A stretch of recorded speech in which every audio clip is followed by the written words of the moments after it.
ನಾವು ಬೈಕ್ ತಗೊಂಡು road cross ಮಾಡೋಕ್ಕಾಗ್ತಾ ಇಲ್ಲ, ಹಳ್ಳದಲ್ಲಿ ತುಂಬ ನೀರು ಬರ್ತಾ ಇದೆ.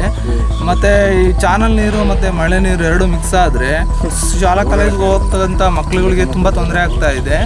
ಮತ್ತು ಬೈಕ್ಗಳು ಅಲ್ಲೇ ಕೆಟ್ಟು ನಿಂತೋಗ್ತಾ ಇದ್ದಾವೆ. ವೆಹಿಕಲ್ಗಳು ಓಡಾಡೋಕ್ಕೆ ತುಂಬ ಸಮಸ್ಯೆ ಆಗ್ತಾ ಇದೆ. ಹಂಗಾಗಿ ಈಗಲೇ ಅದನ್ನು ಒಂಚೂರು ಯಾರು ಸಂಬಂಧಪಟ್ಟ ಇಲಾಖೆ ಬಂದು ಅದನ್ನು ದಯಮಾಡಿ ಅದನ್ನು ಒಂಚೂರು ಮಾಡಿಕೊಡ್ಬೇಕಾಗಿತ್ತು. ರಸ್ತೆ ಏನು ಕಾಮಗಾರಿದಲ್ಲಿ ಅಲ್ಲಿ ನೀರು ಹರಿತೈತೆ ಅಂತಲ್ಲ, ಅಲ್ಲಿ ಏನಿದೆ, ಏನು ಹಳ್ಳ ಇದೆಯಾ ಅಥವಾ ಏನಿದೆ? ಅದು ಹಳ್ಳ ಇದೆ. ಹಳ್ಳದಲ್ಲಿ ಹೇಮಾವತಿ ನೀರು ಮತ್ತೆ ಮಳೆ ನೀರು ಎರಡು ಮಿಕ್ಸ್ ಆಗಿ ಜೋರಾಗಿ ಬರೋದ್ರಿಂದ ಅಲ್ಲಿ ವೆಹಿಕಲ್ಗಳು ಯಾವ್ದು ಓಡಾಡಕ್ ಆಗ್ತಾ ಇಲ್ಲ. ಹಾಗಾಗಿ ಅದನ್ನ ಒಂಚೂರು ಸ್ಕೂಲ್ ಮಕ್ಳುಗಳು ತುಂಬಾ ತೊಂದರೆ ಆಗ್ತಾ ಇದೆ. ಮತ್ತೆ ನಾವು ತೋಟಕ್ಕೆ ಹೋಗೋರ್ಗೆ ಎಲ್ಲರಿಗೂ ತುಂಬಾ ತೊಂದರೆ ಆಗ್ತಾ ಇದೆ. ಗಾಡಿಗಳಲ್ಲಿ ಹೋಗಲ್ಲ.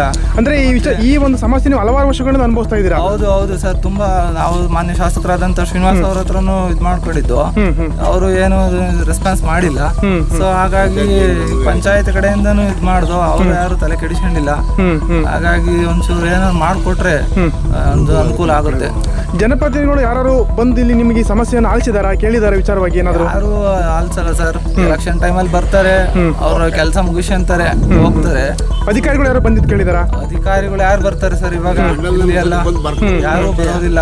ಅವ್ರ PDO ಬಂದ್ರು, ನೋಡಿದ್ರು, ಹೋದ್ರು, ಬರ್ತಾರೆ, ನೋಡ್ತಾರೆ, ಹೋಗ್ತಾರೆ. ಯಾವ್ದು ಕೆಲಸ ಆಗಿಲ್ಲ ಸರ್. ನಿಮ್ಗೆ ಅಲ್ಲಿ ಏನಾರ ಒಂದು ಹಳ್ಳ ಇದೆ, ನಿಮ್ಮ ಒಂದು ಗ್ರಾಮ ಜನಕಜಳ್ಳಿ ಗ್ರಾಮದಲ್ಲಿ ಏನು ಹಳ್ಳ ಇದೆ, ಹಳ್ಳದಲ್ಲಿ ನೀವೇನು ಪ್ರಯಾಣಿಸ್ತೀರಾ, ಅದ್ರಲ್ಲಿ ನಿಮ್ಗೆ ಯಾವ ರೀತಿ ತೊಂದರೆ ಆಗಿದೆ? ನಿಮಗೆ ಪರ್ಸನಲಿ ಯಾವ್ದು ತೊಂದರೆ ಆಗಿದೆ ನಿಮಗೆ? ಪರ್ಸನಲಿ ಅಂದ್ರೆ ಸರ್, ನಾವು ವೆಹಿಕಲ್ ಹೋಗ್ತಾ ಇಲ್ಲ, ಒಂದು 2-3 ಕಿಲೋಮೀಟರ್ ಬಳಸ್ಕೊಂಡ್ ಬರ್ಬೇಕು. ಅದು ಹಾಗಾಗಿ ಅದು ಸಮಸ್ಯೆ. ಮತ್ತೆ ನಮ್ಮ ಮಕ್ಳುಗಳು ಸ್ಕೂಲ್ಗೆ ಹೋಗಕ್ಕೆ ತುಂಬಾ ತೊಂದರೆ ಆಗ್ತಾ ಇದೆ.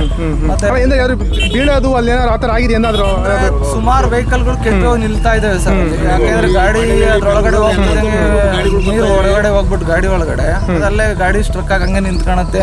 ಅದು ದೊಡ್ಡ ಸಮಸ್ಯೆ.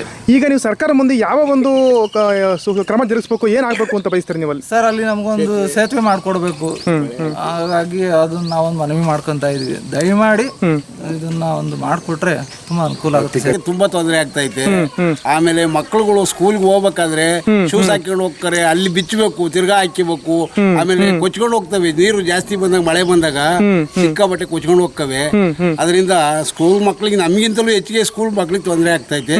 ಆಮೇಲೆ ವೆಹಿಕಲ್ಗಳು ಇತ್ಲಿಂದ ಆ ಕಡೆಗೆ ಹೋಗಕ್ ಆಗ್ತಾ ಇಲ್ಲ, ಅಷ್ಟೊಂದು ನೀರು ಹೋಗ್ತಾ ಇದೆ. ದಯವಿಟ್ಟು ನೀವು ಒಂದು ಸೇತುವೆ ಮಾಡಿಕೊಟ್ರೆ ನಮಗೆ ತುಂಬಾ ಅನುಕೂಲ ಆಗುತ್ತೆ. ಮಾನ್ಯ ಶಾಸಕರಿಗೂ ಕೂಡ ಒಂದ್ಸರಿ ಹೇಳಿದ್ರು, ಅವರು ಏನು ರೆಸ್ಪಾನ್ಸ್ ಮಾಡಿಲ್ಲ. ಆಮೇಲೆ ಇದು ಮಂಡಲದವ್ರಿಗೂ ಕೂಡ ಹೇಳಿದ್ರು, ಅವರು PDO ಬಂದ್ರು, ನೋಡ್ಕೊಂಡ್ರು, ಬರ್ಕೊಂಡ್ರು, ಹೋದ್ರು. ಯಾವುದು ಒಂದು ಚೂರು ಏನು ಮಾಡಿಲ್ಲ. ಅದರಿಂದ ನೀವು ದಯವಿಟ್ಟು ಒಂದು ಸೇತುವೆ ಮಾಡಿಕೊಟ್ರೆ ತುಂಬಾ ಅನುಕೂಲ ಆಗುತ್ತೆ. ತೊಂದರೆ ಆಕೈತಿ ಸ್ಕೂಲ್ ಹುಡುಗರಿಗೆ, ಮೈನ್ ತೊಂದರೆ ಆಕೈತಿ ಸ್ಕೂಲ್ ಹುಡುಗರಿಗೆ. ಗಾಡಿಗಳು ವೆಹಿಕಲ್ಗಳು ಮುಳ್ಕೊಂಡು ಹೋಗ್ತಾವಲ್ಲವ, ಭಾರಿ ತೊಂದರೆ ಆಕೈತೆ. MLAಗಳಿಗೆ ಹೇಳ್ಸಾಕಾತು, ಎಲ್ಲರಿಗೂ ಹೇಳ್ಸಾಕಾತು, ಹೇಮಾವತಿಯವ್ರಿಗೆ ಹೇಳ್ಸಾಕೈತೆ. ದಯವಿಟ್ಟು ಯಾರು ಅದಕ್ಕೆ ಜಮ್ಸ್ ಯಾರು ಕೆಲಸ ಮಾಡ್ಕೊಡ್ತಾ ಇಲ್ಲ. ಸರ್ಕಾರದಿಂದ ಏನಾಗಬೇಕು ಅಂತ ಬಯಸ್ತೀರಾ ಸರ್? ಅದಕ್ಕೆ ನಮಗೆ ಸೇತುವೆ ಆಗ್ಬೇಕು. ಅದಕ್ಕೆ ಸೇತುವೆ ಆದ್ರೆ ಹೋಗಕ್ಕೆ ಬರೋಕೆ ಎಲ್ಲರಿಗೂ ಅನುಕೂಲ ಆಗುತ್ತೆ.